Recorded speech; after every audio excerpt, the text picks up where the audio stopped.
Good morning students. आज हम general entries का क्वेश्चन सॉल्व करेंगे। इससे पहले भी हमने जनरल एंट्री का क्वेश्चन सॉल्व किया था। अब हम ट्रेड डिस्काउंट से रिलेटेड जनरल एंट्री को सॉल्व करेंगे। जैसा कि ट्रेड डिस्काउंट के बारे में आपको इन्फॉर्मेशन है कि ट्रेड डिस्काउंट की जो अमाउंट होती है उसको हम पेबल अमाउंट में से माइनस करके लिख देते हैं, लेकिन ट्रेड डिस्काउंट का कैलकुलेशन हम हमारी बुक्स में शो नहीं करते, केवल उसकी अमाउंट को लेस करते हैं। तो उसी टाइप का एक क्वेश्चन है, उसको हम सॉल्व कर रहे हैं। तो सबसे पहले इस बिज़नेस का बिजनेसमैन है मिस्टर प्रांजल प्रसाद, उसकी बुक्स में हम जनरल एंट्रीज करेंगे। फर्स्ट जनरल एंट्री आपकी है committed business with cash 10,000 and goods worth 8,000। तो इन्होंने न्यू बिजनेस स्टार्ट करा है कैश और गुड्स से।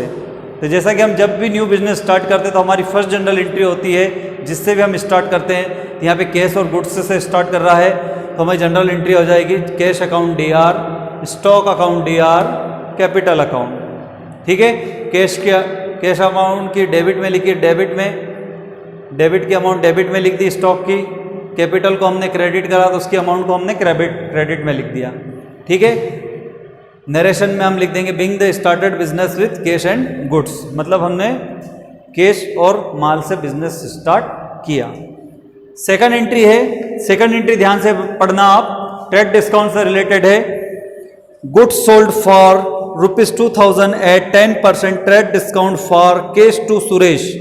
अब हमने माल गुड्स सोल्ड किया, ठीक है, 2,000 रुपीज का, इसमें 10% ट्रेड डिस्काउंट है और किसको सोल्ड किया? सुरेश को। लेकिन सुरेश से पहले आपको क्वेश्चन में दे रखा कैश टू सुरेश, मतलब हमने माल सोल्ड कैसे किया बेटा? कैश सोल्ड किया। क्यों? क्योंकि यहाँ पे नेम भी दे रखा और नेम के साथ में कैश शब्द भी यूज करा हुआ है, मतलब ये सोल्ड किया है वो कैश सोल्ड किया है। ठीक है, रही बात ट्रेड डिस्काउंट की, तो ट्रेड डिस्काउंट जो होता है दोनों कंडीशंस में कस्टमर को प्रोवाइड होता है, चाहे वो क्रेडिट परचेस करे या कैश परचेस करे, दोनों ही कंडीशन में ट्रेड डिस्काउंट उसको कंपलसरी रूप से प्रोवाइड होता है या मिलता है। ठीक है, तो अब हमारी जनरल एंट्रीज क्या हो जाएगी?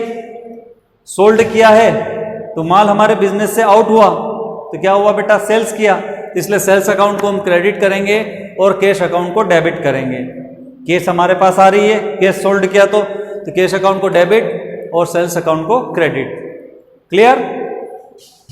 अब हमने वर्किंग नोट में इस अमाउंट को कैलकुलेट कर रहा है। देखिए, फर्स्ट वर्किंग नोट हम जो हमारा रफ वर्क होता है वहां पे गुड सोल्ड हमने इंडिकेट करा है कि हमने जो ये यहाँ पे वर्किंग नोट करा किससे रिलेटेड है? गुड सोल्ड से। 2,000 का उन्होंने माल सोल्ड किया था, उस पर 10% ट्रेड डिस्काउंट है, 10% ट्रेड डिस्काउंट की अमाउंट है 200 रुपीज़। ये अमाउंट जो है पेबल अमाउंट से माइनस करेंगे तो अब 1,800 रुपीज़ हम ट्रेड डिस्काउंट की अमाउंट को लेस करने के बाद पे करना है। तो 1,800 डेबिट में और 1,800 क्रेडिट में। नेक्स्ट एंट्री है paid to Mohan ₹575 in full payment of 600। Mohan को पेड किया। अब मोहन को पेड किया तो अब यहाँ पे हमारा पर्सनल अकाउंट आ गया। मोहन को पेड टू मोहन, मतलब मोहन कौन हो गया? रिसीवर। और हमारा पर्सनल अकाउंट का रूल्स होता है रिसीवर डेबिट, गिवर क्रेडिट। तो मोहन रिसीवर हो गया तो मोहन को तो हम डेबिट कर देंगे, डेबिट कर दिया। क्रेडिट किसको करेंगे बेटा? कैश अकाउंट को। अब उसको फुल पेमेंट उसको करना था 600 रुपीज़, जबकि हमने उसको कैश पेमेंट कितना किया? 575 रुपीज़। ठीक है, मतलब 25 रुपीज़ किसके हमने लेस करे? डिस्काउंट के। और कौन सा डिस्काउंट? Cash discount. ठीक है, तो हमने उसको कैश डिस्काउंट में पे करा है। तो जनरल एंट्री हमारी हो जाएगी Mohan DR to cash account to discount account. ठीक है, कैश पेमेंट क्या? कैश अकाउंट में 575 रुपीज़ लिख देंगे और डिस्काउंट में 25 रुपीज़ लिख देंगे और यहाँ पर मोहन के इसमें 600 लिख देंगे। ठीक है, क्योंकि मोहन को फुल पेमेंट करना था 600, लेकिन हमने कैश पेमेंट 575 रुपीज़ किया है। इसके बाद लास्ट नेक्स्ट एंट्री है purchase goods worth 1,000 from Ravi at 5% trade discount. अब हमने माल गुड्स परचेस किया, किससे परचेस किया बेटा? रवि से, ₹1,000 और ट्रेड डिस्काउंट की अमाउंट कितनी है? 5%। सॉरी, हाँ, ट्रेड डिस्काउंट की अमाउंट है, रेट ऑफ इंटरेस्ट है 5%। तो अब हमने रवि से परचेस किया, तो कैसे परचेस किया बेटा? क्रेडिट परचेस किया। क्यों? क्योंकि वहां पर रवि का नाम शो कर रखा है, ठीक है। और रही बात ट्रेड डिस्काउंट की, तो ट्रेड डिस्काउंट तो दोनों कंडीशंस में प्रोवाइड होता है, चाहे कैश परचेस हो या क्रेडिट परचेस हो, ठीक है। तो अब हमारी जनरल एंट्री हो जाएगी purchase account DR to Ravi. इसको भी हमने हमारे वर्किंग नोट में इसको अलग से शो करके अमाउंट, पेबल अमाउंट निकाली है। 1000 का 5% निकाला तो 50 रुपीज़ डिस्काउंट की आई, ट्रेड डिस्काउंट की अमाउंट आई।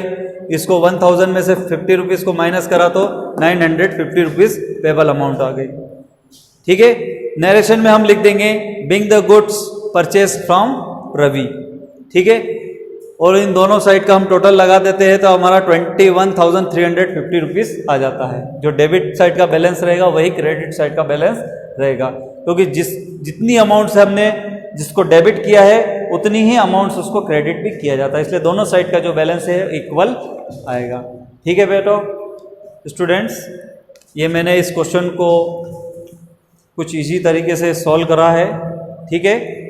अब इसके आगे के नेक्स्ट क्वेश्चन में आपको और सॉल्यूशन मिलेगा। Thank you.